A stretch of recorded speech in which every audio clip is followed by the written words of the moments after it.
Hello, sweet angels, and welcome to this week's channel message and meditation.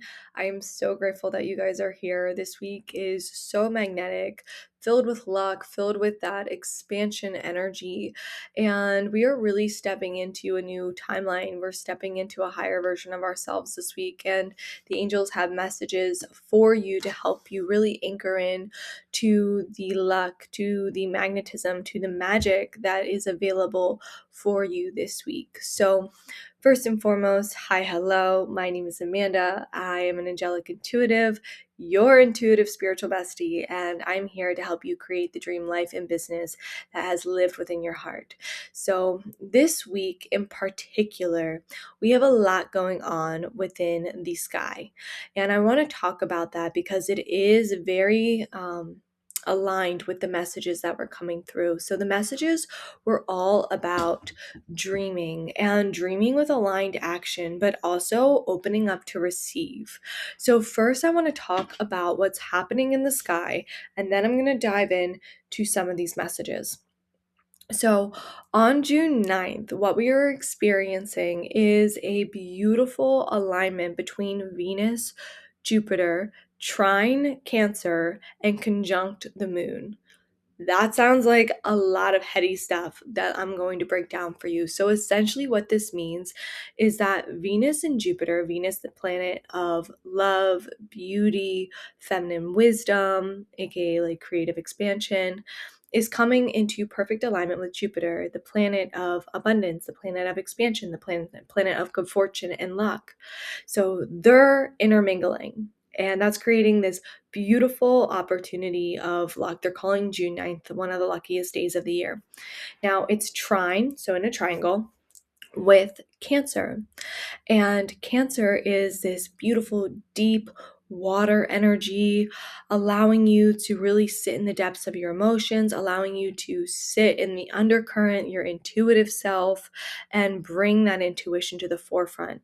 Now, that is conjunct the moon, and the moon is all about looking at what you can't see. It's all about intuition and, again, feminine wisdom. So, tomorrow is really about heightened intuition, opening up to receive the magic from the universe. And as these messages were coming through, what they were saying is that the beginning half of this week is all about one, focusing and pouring into yourself.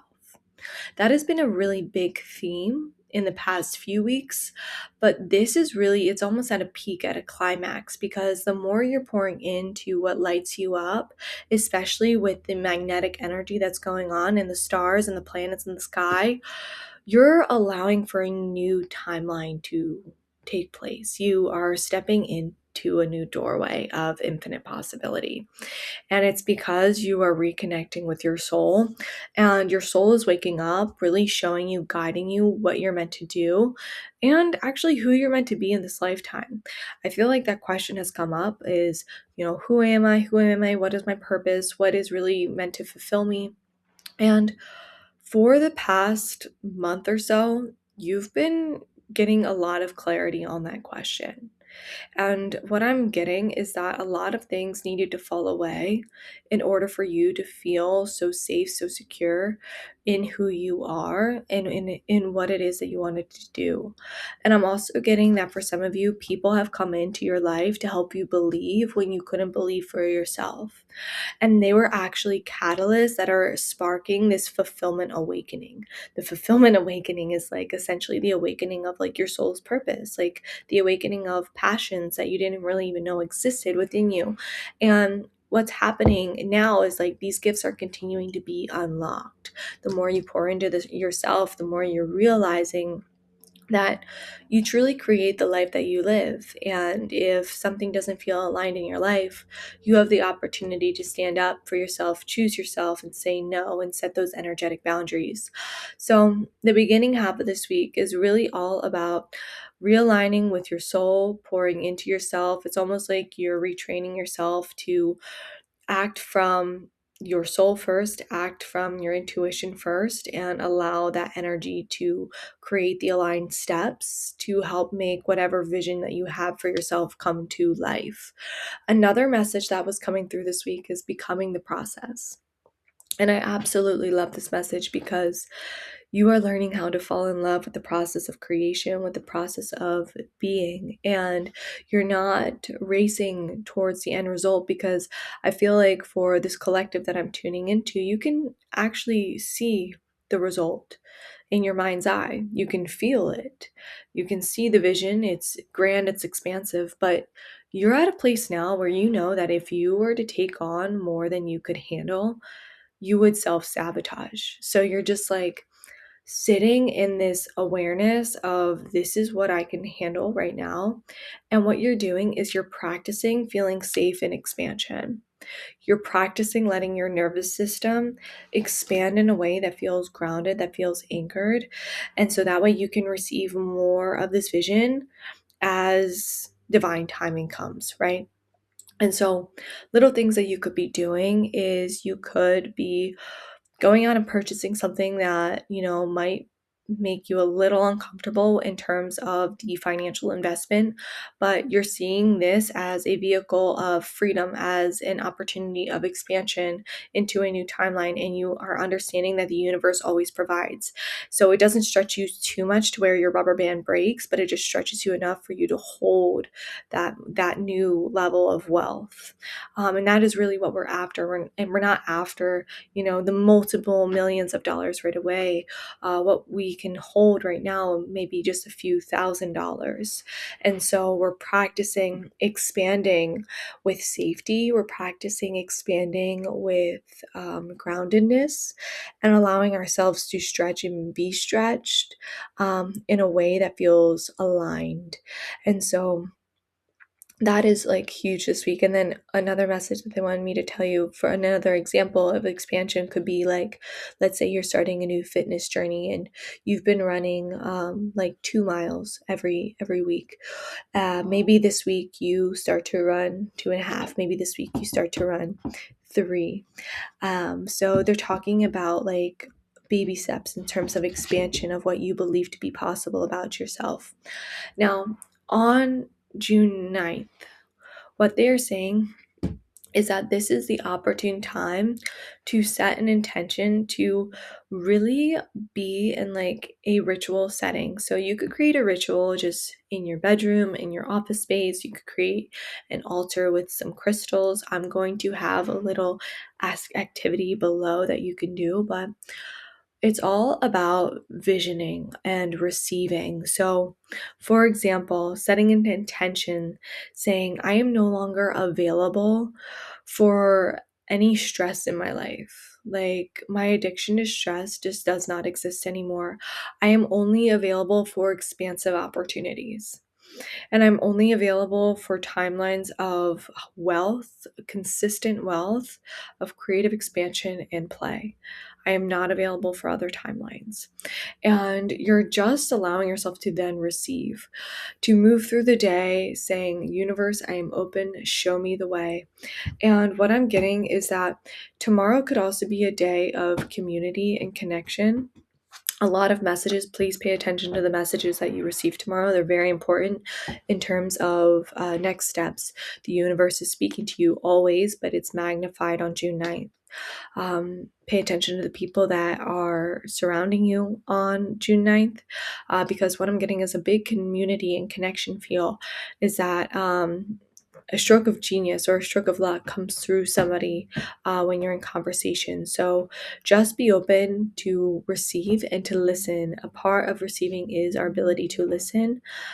So make sure that both ears are open and our hearts are open as well so that we can receive on all levels. What they're saying, is there anything else in regards to community? They're saying that it's time for play, that to really take advantage of this energy tomorrow, it's important that you even schedule time to play and to have fun, where there is no attachment to the outcome. You're just simply in your joy. You're in this creative energy. Play could look different for any type of person, but what they're saying is that play is really important tomorrow.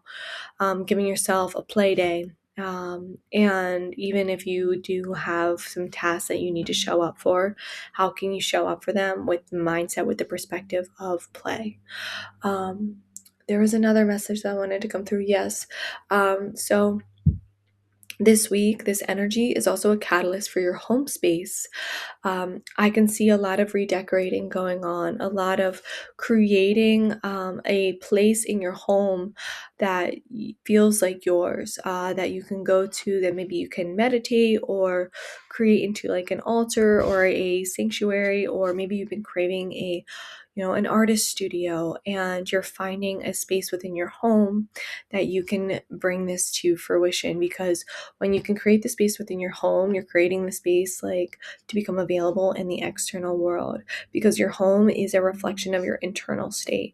And so when you create that sanctuary within and you allow it to be a representation in your physical reality, that ripples out into the communal setting, right? So creating these spaces for yourself, I just feel so deeply that you could be going through a redesign, that you could be going through like some type of like home cleaning, home purging, just like, but I get it in more of the sense of like adding more creativity, adding a space for creative play, adding like maybe a pop of color to a wall, a new photo.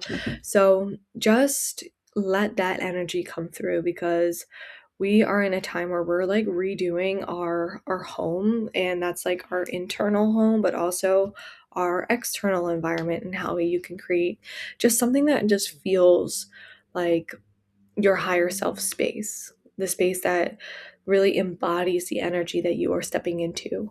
And as we move through the remainder of the week, what they're saying is that dreams come true, dreams come true, dreams come true, dreams come true. I just get like this wish upon a star energy. And like, also, if you haven't seen the sky, quite literally Venus and Jupiter are visible, and they are bright. They are so bright. My jaw was dropped yesterday when I walked out, and I was like, what are these things in the sky? And intuitively I was like, one of them has to be Venus. And they are just magical. So they're saying like wish upon the stars, because what you wish for is truly yours. Now, what they're saying is that, and you've been practicing this, is really allowing for your routine and allowing for your flow to be balanced for the later half of the week, because we're shifting timelines on Tuesday, and then as we head into the later half of the week, that energy is still very palpable, but it's all about receiving and then taking that aligned action, right? Like listening and then following through with that intuitive guidance, following through with those aligned steps. So, what is like one thing that you can do for your dreams? What is like that one thing that you really want to pour into? And if you don't know what that one thing is, maybe increase your output. So, start trying new things to find that thing that really lights you up. And it doesn't matter which direction you go, because you're always going to come back to your source. You're going to find it regardless. But that's the energy that I'm getting for the later half of the week, is balancing, because we can be so much up here, but we need to bring it down to earth, right? Like, how does an idea come into fruition? It goes through our channel. It literally goes from our crown all the way out through our root chakra to ground into a physical form. So the same thing happens with your work, with your dreams, with your ideas. Create the space and give them room to come into fruition, to come into physical form. So again, that could look like just taking aligned actions, but also simplicity with it, right? Because we've been practicing living simply, and living abundantly is also living with freedom, with expansion, and that means not filling our days and our agendas with so many things that it doesn't leave room for creative play and fun. And like I said, the angels are really honing in on the energy of fun, of laughter, of just doing things for the fun of it, lollygagging, literally scheduling time in your day for lollygagging. And when we create this balance, what happens is we're balanced on both sides of the brain, right? We're balanced on our creative side, on our higher self, our feminine side, but we're also grounded in our logical masculine side that says, okay, feminine, I'll take these beautiful ideas of yours and I'll create structures to help you bring them to life. And so in that essence, we're operating really from this place of wholeness. And that's what the angels are saying is for the later half of the week. It's really about aligned action, receiving and giving, listening, and then taking the steps. And you're going to notice a huge shift come next week. But I just get this energy of just basking in the energy that's all around you, basking in the presence of the day, basking in the energy of your chosen family or your real family, your friends, your soul connections, and just being available for miracles, being available for magic, and being available for luck and expansion. Because when we make ourselves available, that's truly when divine guidance can come in and show us how good it can truly get. So I want to wrap up this video by just leaving you with a mantra, which is, we'll just say, universe, show me how good it can get. And I am available for timelines where wealth comes to me on a continuous basis in increasing amounts. I am only available for timelines that have creative expansion, that are joyous, that are aligned, and that flow with ease. Thank you, thank you, thank you. And so it is. So many blessings to you all. Have the most amazing, incredible week, and I will see you next Monday.